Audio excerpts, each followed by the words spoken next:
The examples that we looked at previously, we didn't have groundwater table in the vicinity of our foundation.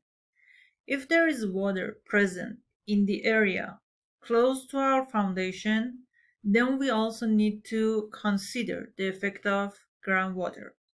So we will go over 3 cases to look at the effect of groundwater table based on how high the groundwater table is. So the first case, case number 1, is when groundwater table. Case 1 is when groundwater table is above the bottom of the footing by a height of D. So remember that this was top of soil, and now we have a groundwater table which we show this sign to you for groundwater table, and then here is the bottom of our, this is the bottom of foundation. So case 1 is when groundwater table is above the bottom of foundation. Then we have this distance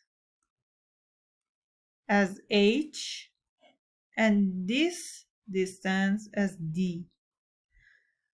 Make sure that you don't mix them up. Total depth of foundation is h plus d.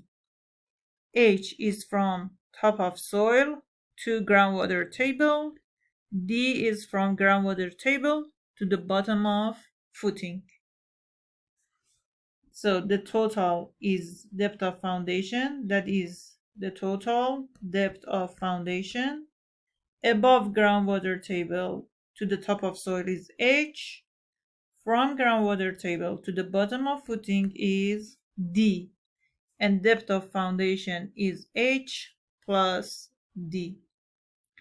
For this case, we still use the same formulas, but there are a couple of adjustments that we need to make in our formula. So now we have 2 different types of unit weight. Above the groundwater table,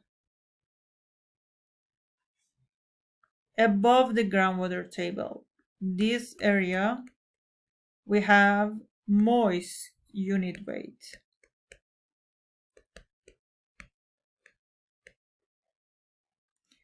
Below the groundwater table, we have saturated unit weight.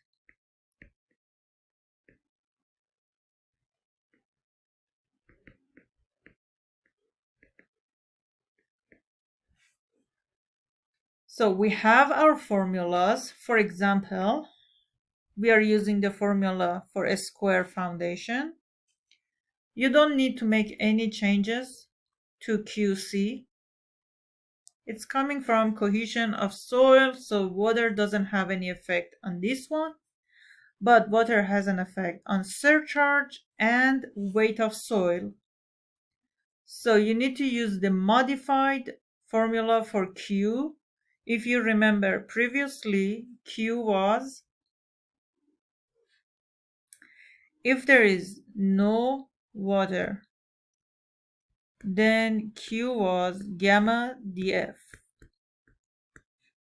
Now that we have water above footing, new Q is gamma moist unit weight times H plus gamma prime times D.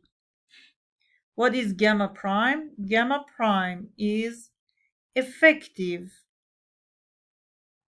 unit weight, and it's equal to gamma saturated minus gamma W. And if you remember, gamma W is unit weight of water, which is 62.4 pound per cubic feet.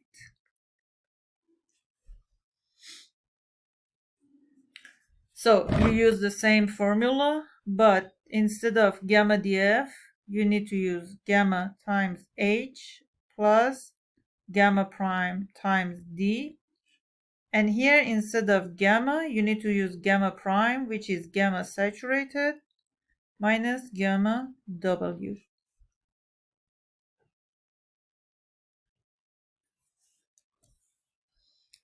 Case 2 is when groundwater table coincides with the bottom of footing. So groundwater table coincides with the bottom of footing. So in this case, there is no change for Q. Q is gamma dF. But instead of gamma, you need to use gamma prime here, which is gamma saturated minus gamma W. And gamma W, unit weight of water, is 62.4 pound per cubic feet.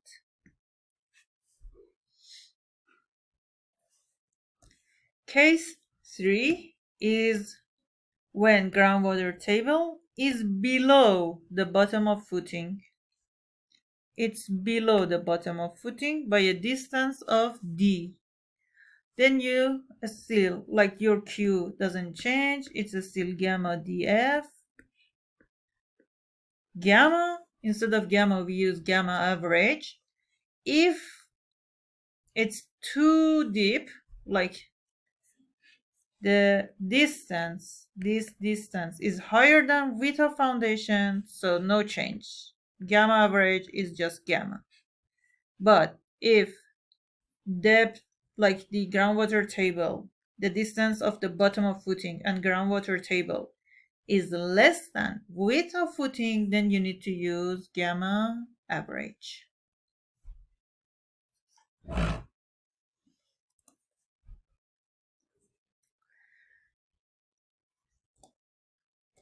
This is bearing capacity analysis, and the bearing capacity analysis that we need to do to avoid bearing capacity failure. We also need to check for settlement, and we need to make sure that we are limiting settlement in our structure to a certain number. There are two different types of settlement. Uniform settlement, which may disrupt building services, damage some elements, and then there is the differential settlement, which can cause more critical damage. It can cause damage to finishes, cladding, and other components, and it can be much more critical compared to uniform settlement. How can we calculate the total settlement? During the service life of a structure, two types of settlement happens. We have the immediate or elastic settlement, which happens most of the times immediately after the construction of a structure. This type of settlement is governed by the sand settlement, because when we have granular or sand, it has high permeability, water moves easier, so it happens faster, and that's why it's called immediate settlement. Then when we have finer material, lower permeability, consolidation settlement happens, which happens during the service life. So it occurs over time, and it happens as pore water being removed from the void space of a saturated clay soil. So it really depends what type of material we have. If the material in the area is mostly sand, we get mostly immediate or elastic settlement after construction. But if there is a lot of clay in the area, then there is another settlement, consolidation settlement, that can happen during the life of the structure. It's a function of time, and Yeah, it can happen, and we refer to that type of settlement as Clay's settlement.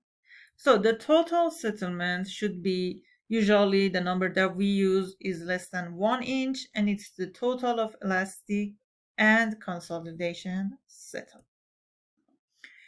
So in order to limit settlement, to find the minimum required width, to limit the settlement of a structure, we can use this formula.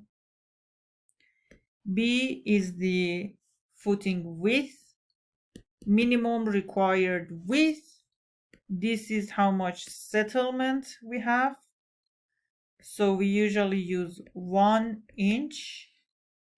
This is the load applied from superstructure. These are engineering properties of soil. This is called Poisson's ratio. This is called modulus of elasticity. And this is based on the type or shape of the foundation. For a square foundation, we will use 0.88. So the generalized design steps of foundation includes looking at different types of loads that are applied, dead loads and live loads, do the soil characterization, find the required information, determine footing locations and depth, evaluate soil bearing capacity, determine footing size, estimate settlements, adjust footing size if needed, design footing structure. So let's go over an example to design a shallow foundation. The load applied from the superstructure is 600,000 pounds. Depth of foundation, we are assuming depth of foundation is equal to width of foundation. And width of foundation is unknown. That's what we try to find. We also have information about the soil. The soil in the area is a sandy soil with a moist unit weight of 130 pounds per cubic feet, friction angle of 30 degrees, cohesion 0, Poisson's ratio 0.35, modulus of elasticity 500,000 pounds per square foot, and shape factor 0.88. The question is also telling us to use a factor of safety of 3 and use an allowable settlement of 1 inch. So first we're going to do the bearing capacity check.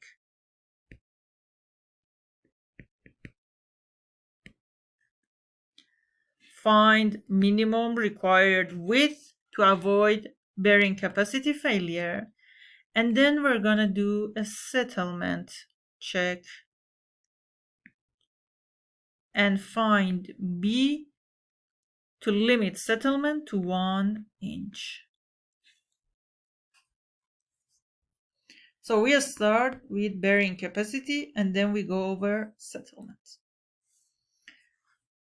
Bearing capacity check.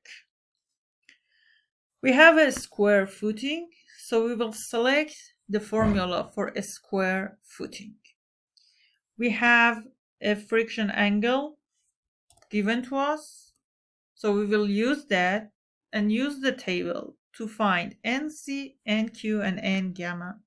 This is from the table using a friction angle of 30 degrees. And also cohesion is given to us as 0.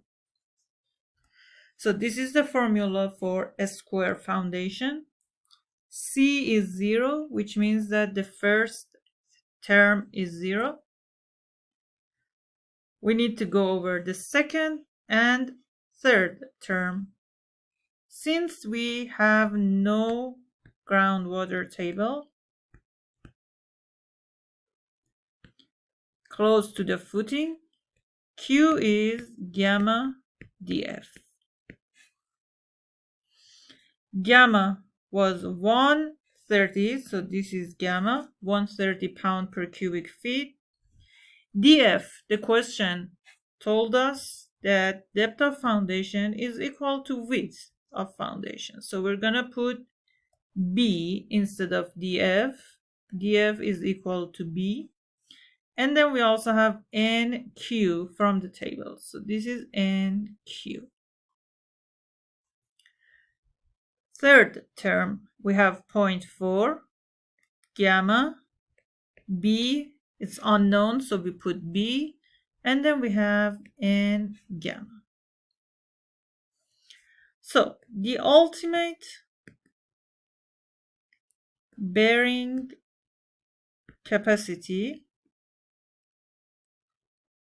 is equal to 3,915 times B.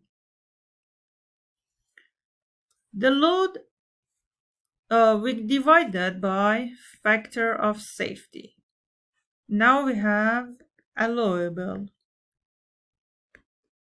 bearing capacity.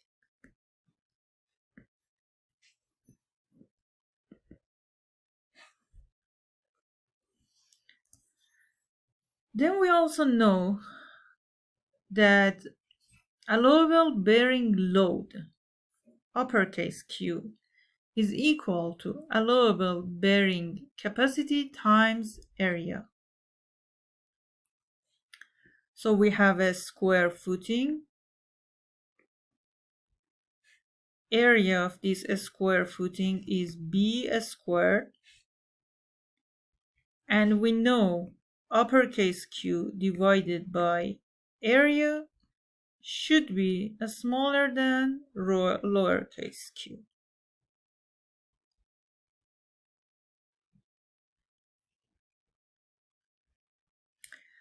So the load applied is 600,000 pound divided by area should be lower than QA, which is 1305 pound per cubic feet.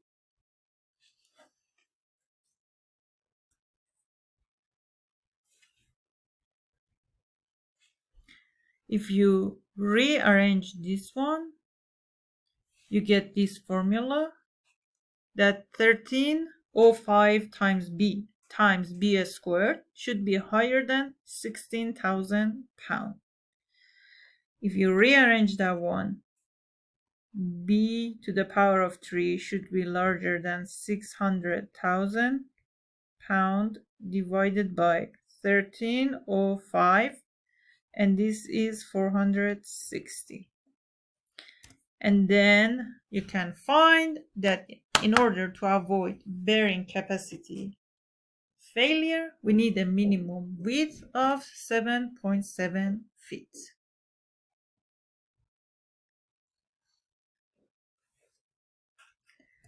Now we need to do the settlement check.